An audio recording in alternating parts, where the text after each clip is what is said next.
Moje uszanowanie. Co porabiałaś? Cześć.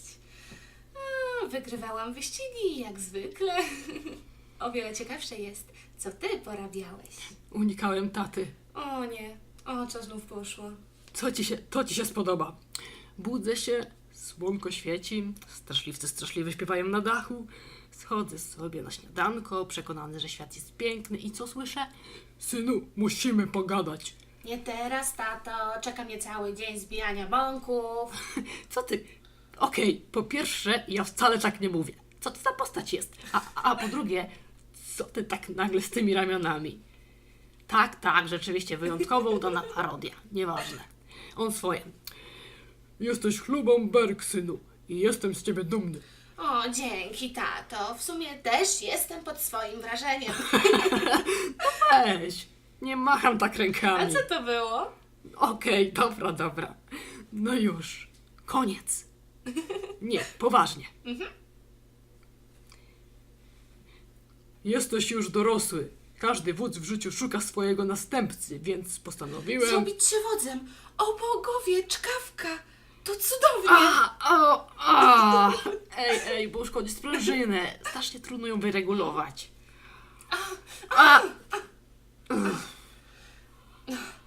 No to teraz już wiesz, z czym się borykam. Co mu powiedziałeś? Jeszcze nic. Jak się tylko odwrócił, wybyłem.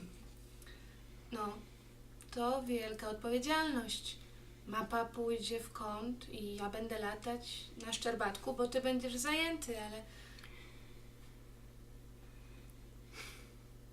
Nie widzę się w tym, Astrid.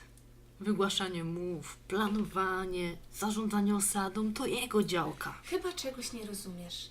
Zostać wodzem to wielki zaszczyt. Ja bym się cieszyła. Ale nie jestem taki jak ty.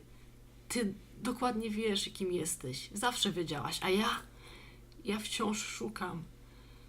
Nie jestem taki jak mój ojciec, a matki nigdy nie poznałam, więc jak to ze mną jest?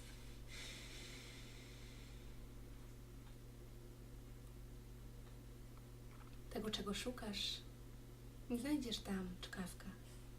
To jest tutaj. Tylko jeszcze tego nie widzisz. O, Możliwe. Ale wiesz co?